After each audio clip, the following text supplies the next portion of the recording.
Oi, meu nome é Lucas e trabalho como motorista de uma funerária há mais de 10 anos.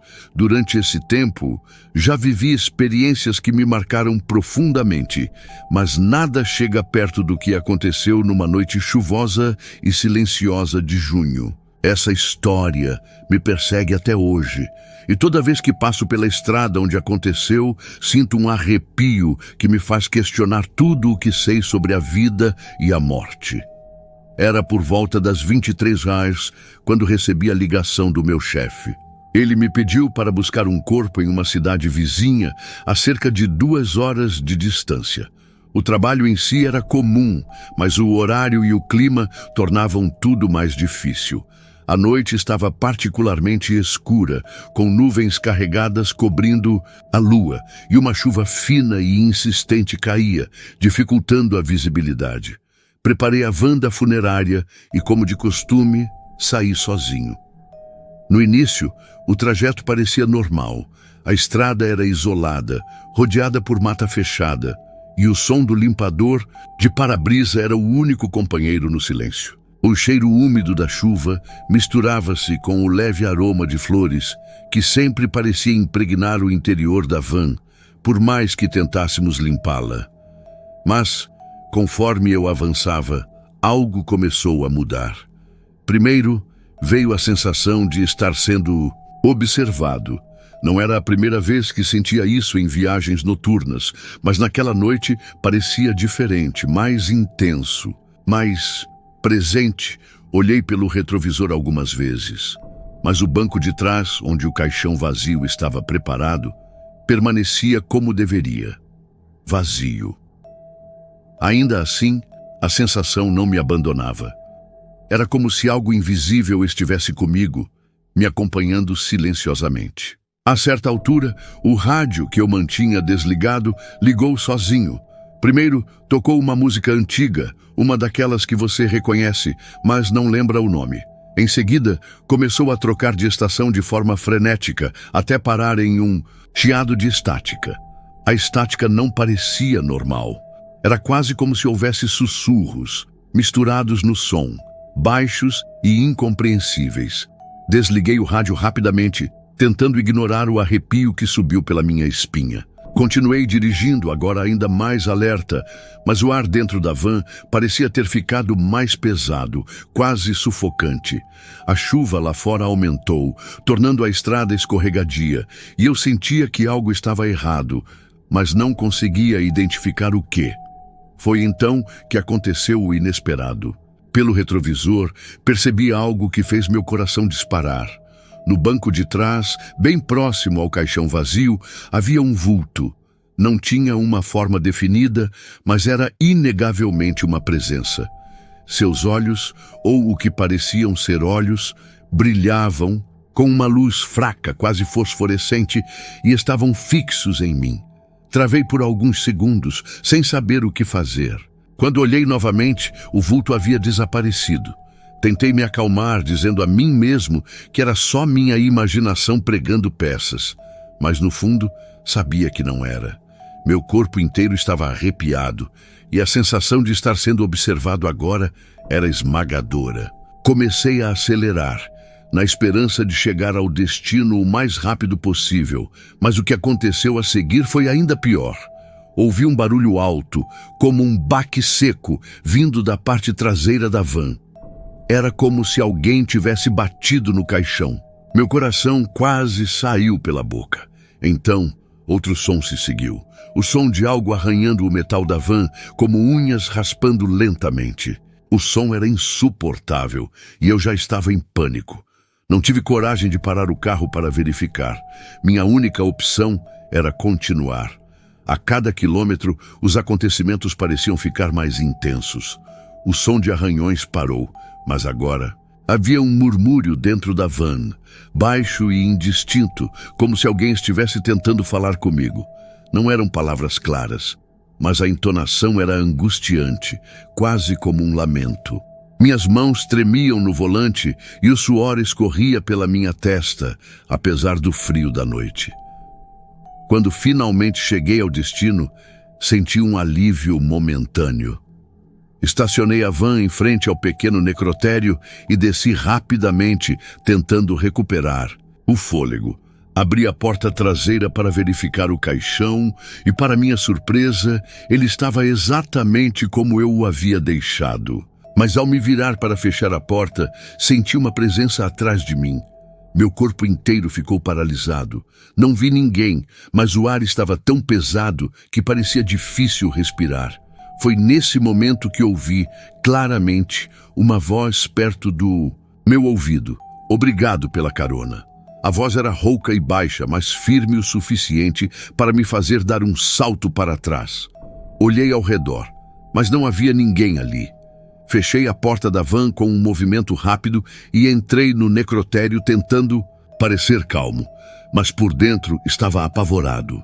Voltei para casa naquela mesma noite, mas o medo me acompanhou por dias. Por semanas tive pesadelos com aquela voz, com os sussurros e com o vulto no banco de trás.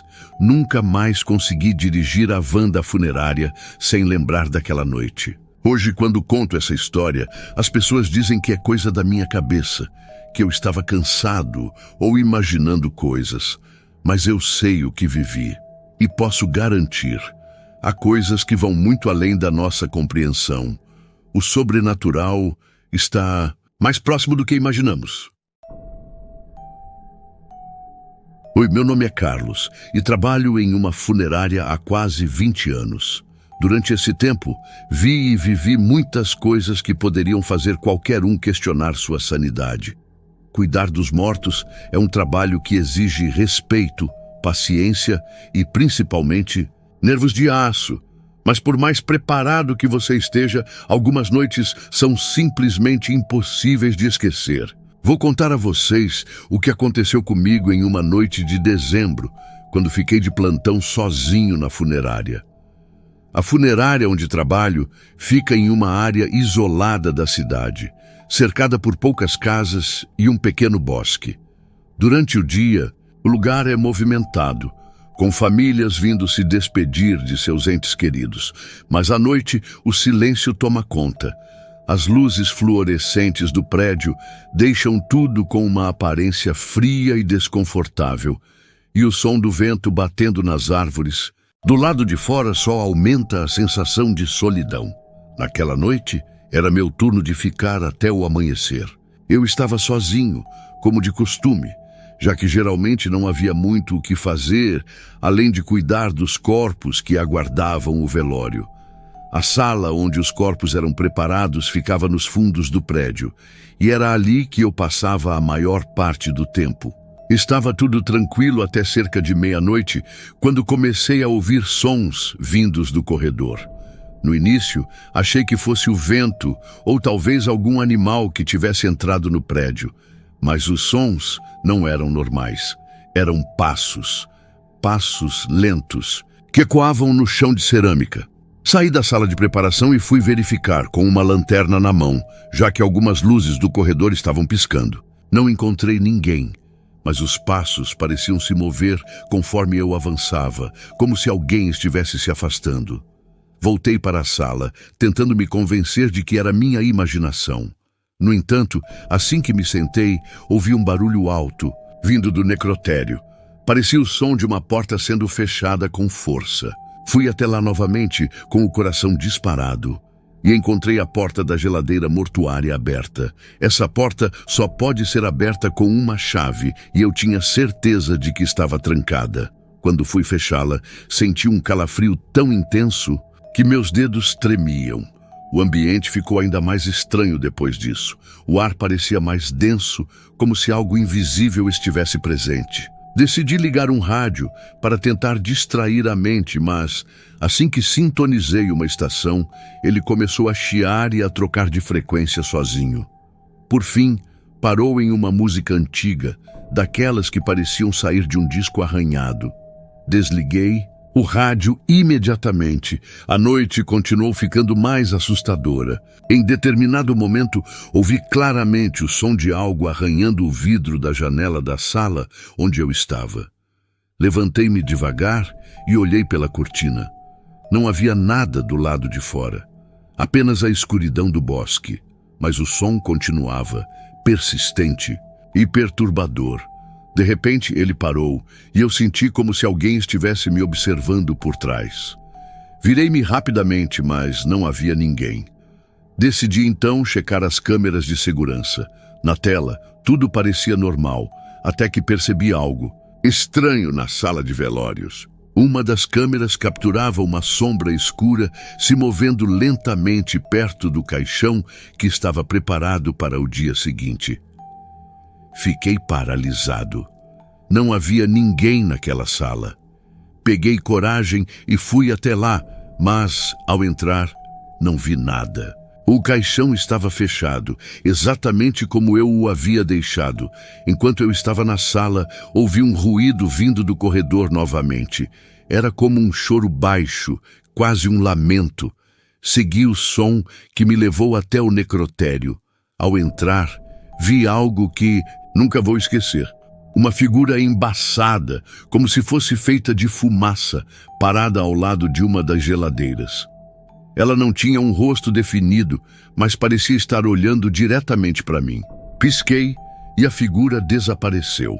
Corri de volta para a sala principal e decidi ligar para o meu chefe, mas o telefone estava mudo, sem sinal, sem explicação. Foi quando ouvi a última coisa que me fez sair correndo daquele lugar. Uma voz baixa e rouca que sussurrou perto do meu ouvido: "Você não devia estar aqui." Saí correndo pela porta da frente e esperei do lado de fora até o amanhecer. Quando meu colega chegou para assumir o turno, ele encontrou-me sentado na calçada, tremendo e incapaz de explicar o que havia acontecido. Nunca mais trabalhei à noite naquela funerária e até hoje evito falar sobre aquela experiência. Algumas coisas não têm explicação e o sobrenatural parece estar sempre à espreita em lugares como aquele. Se você acha que está seguro, trabalhando com os mortos, pense novamente. Eles podem estar mais vivos do que você imagina. Tá.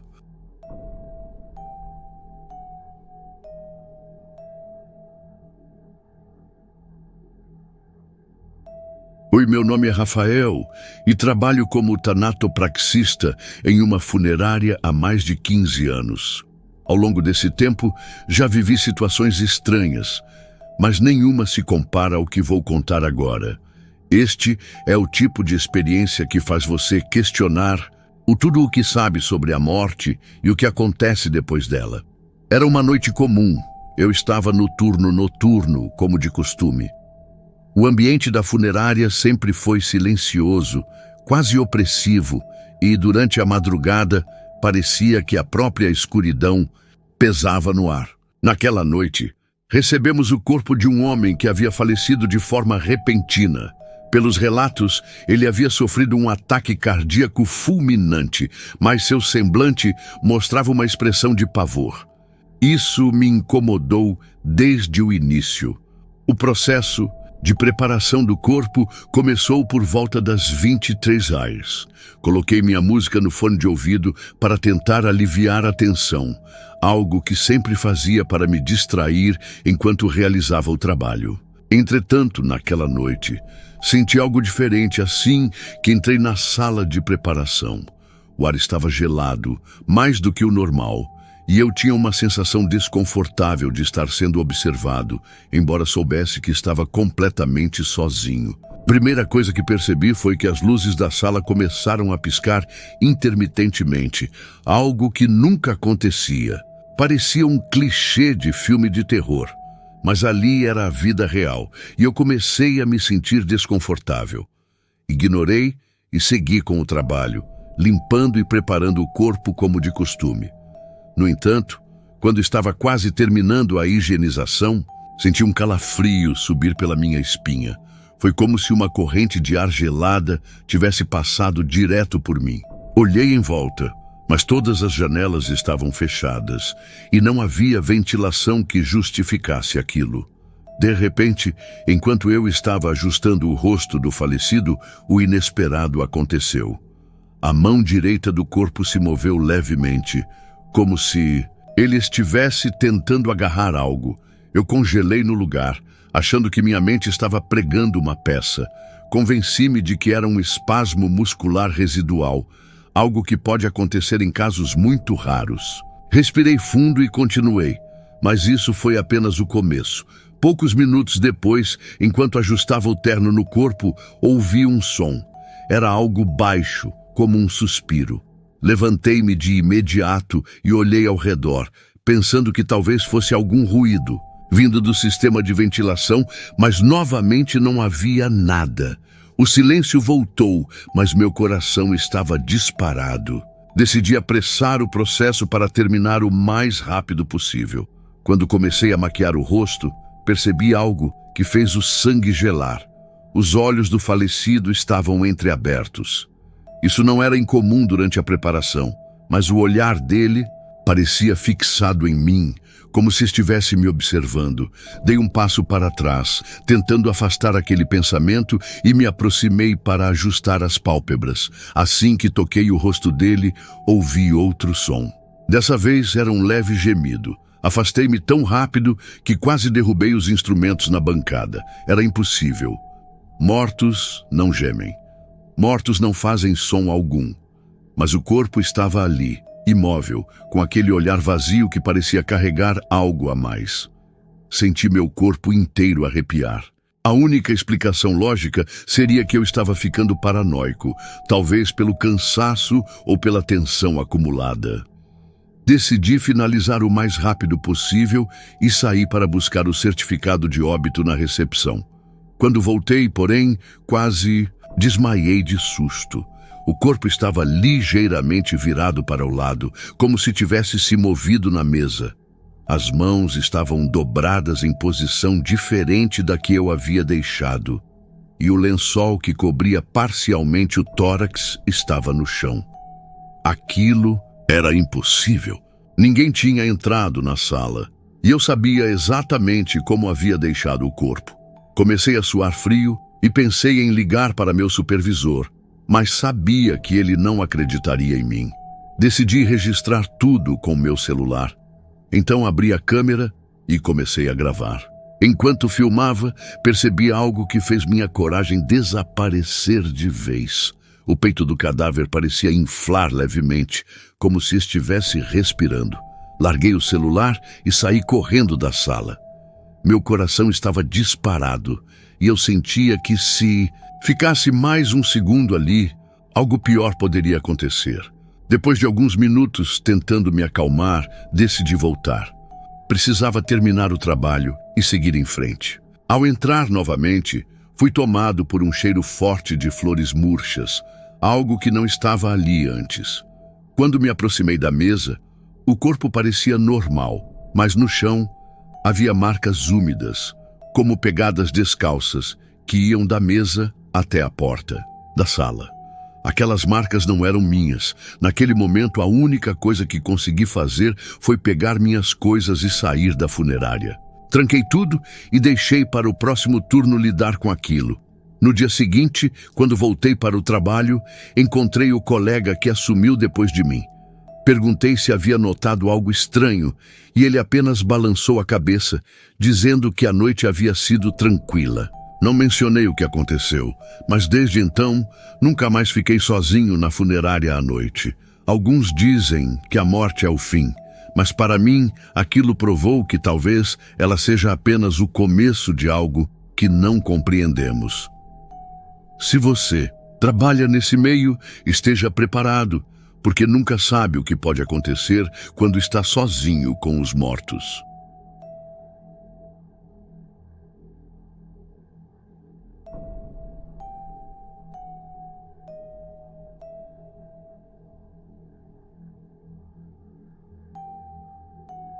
Oi, meu nome é Marcos e trabalho como auxiliar em uma funerária há mais de 8 anos. Sempre ouvi histórias estranhas sobre esse tipo de ambiente, mas nunca tinha levado a sério. Afinal, a lógica e a ciência sempre foram minhas companheiras. Porém, o que vivi recentemente me fez repensar tudo. Essa experiência que ocorreu há alguns meses ainda me assombra. E espero que contar isso me ajude a encontrar algum alívio. Era uma noite tranquila de terça-feira e eu estava sozinho na funerária. À noite, o silêncio no lugar era quase absoluto, quebrado apenas pelo zumbido fraco do ar-condicionado e o ocasional som dos veículos passando ao longe. Tínhamos recebido 3 corpos no início da tarde, mas tudo já estava organizado para o velório do dia seguinte. Meu único trabalho naquele momento era verificar a manutenção das salas e aguardar qualquer ligação ou eventualidade. Enquanto organizava a recepção, senti algo diferente naquela noite. Era um incômodo sutil, uma sensação de que o ar ao meu redor estava mais pesado. Ignorei, achando que era apenas cansaço acumulado, e fui preparar um café para me manter acordado. Assim que a cafeteira começou a borbulhar, ouvi de longe um som que me fez gelar. Alguém chamou meu nome. Foi algo baixo, quase um sussurro, mas claro o suficiente para me fazer virar de imediato. Marcos, dizia a voz, arrastada e carregada, de uma tonalidade que parecia vir de um lugar profundo, vazio. Olhei ao redor, mas não havia ninguém ali. Ri de mim mesmo, tentando espantar a ideia de que estava ficando paranoico. Talvez fosse minha imaginação, pensei. Peguei meu café e voltei à recepção. Alguns minutos se passaram e, enquanto revisava a agenda do dia seguinte, ouvi novamente: Marcos. Desta vez, a voz era mais clara e parecia vir da direção das salas onde os corpos estavam preparados. Meu coração disparou. Levantei-me de imediato, mas hesitei em ir verificar. Algo dentro de mim dizia que eu não estava sozinho, mas não no sentido habitual. Reuni coragem, peguei uma lanterna e me dirigi às salas. Caminhei devagar pelo corredor, que parecia mais longo do que o normal naquela noite. Cada passo ecoava no piso frio, e o som do meu coração parecia tão alto quanto meus passos. Quando cheguei à porta da primeira sala, ela estava entreaberta. Isso era estranho, porque eu tinha certeza de que a havia trancado antes. Empurrei a porta com cuidado, e a luz da lanterna iluminou o interior. Tudo estava aparentemente em ordem, exceto por um detalhe. Uma das mesas de preparação estava levemente fora do lugar. Deve ser o vento, pensei, tentando racionalizar, embora soubesse que não havia janelas abertas. Ajustei a mesa, chequei o restante da sala e fechei a porta. Mas antes de sair, ouvi o som novamente. Marcos, dessa vez vindo da sala ao lado. Era impossível ignorar. A voz era grave e ecoava de forma antinatural, como se estivesse tanto perto quanto longe ao mesmo tempo. Minhas mãos começaram a suar enquanto abria a porta da segunda sala. Assim que entrei, senti um calafrio atravessar meu corpo. O ar ali dentro era gelado, muito mais frio do que o resto do prédio, e o cheiro de flores murchas estava mais forte do que o normal. Quando a luz da lanterna iluminou o ambiente, vi algo que fez meu sangue gelar. As luzes piscavam levemente e uma das bancadas estava com as ferramentas de preparação espalhadas, como se alguém tivesse mexido nelas. Não era possível. Eu mesmo havia arrumado tudo antes de começar meu turno. Engoli em seco e dei um passo para trás. Assim que me virei para sair da sala, ouvi a porta se fechar com força atrás de mim. O som ecoou pelo corredor e a lanterna quase caiu da minha mão. Fui até a porta, mas ela parecia presa. Tentei girar a maçaneta, mas não se movia. O ar ao meu redor parecia ficar mais denso e então ouvi o som mais aterrorizante da minha vida. Um riso. Não era um riso humano, mas algo distorcido, quase como um coro de vozes sobrepostas. A luz da lanterna começou a falhar e no escuro ouvi passos lentos atrás de mim. Me virei de forma brusca, mas não havia nada ali. No entanto, o som continuava, cada vez mais próximo. Marcos, a voz. Chamou novamente, dessa vez tão próxima que parecia estar ao lado do meu ouvido. Comecei a rezar, mesmo sem ser religioso. O desespero tomou conta de mim. De repente, a luz da lanterna voltou, e quando olhei para a mesa no centro da sala, vi algo que jamais esquecerei. Uma das mãos do corpo ali preparado estava levemente levantada, como se estivesse tentando agarrar algo. E na parede atrás dele havia uma sombra que não correspondia a nenhum objeto ou pessoa na sala. Era alta, com contornos indefinidos, e parecia se mover levemente, mesmo sem vento. Comecei a bater na porta com todas as minhas forças, gritando por ajuda, embora soubesse que não havia ninguém no prédio além de mim. Finalmente, a porta se abriu sozinha, com um rangido assustador, e eu saí correndo dali. Não parei até chegar na recepção, onde fiquei sentado, ofegante, com as mãos tremendo e o coração batendo como nunca antes. Na manhã seguinte, quando meu colega chegou para o turno, contei tudo o que havia acontecido. Ele apenas sorriu de forma estranha e disse: "Ah, então você também ouviu a voz. Não se preocupe, isso acontece às vezes por aqui." Desde aquele dia, nunca mais trabalhei sozinho à noite. Algo naquela funerária é profundamente errado. Eu prefiro não saber o que é. Se você ouvir seu nome sendo chamado em um lugar vazio, meu conselho é: não responda.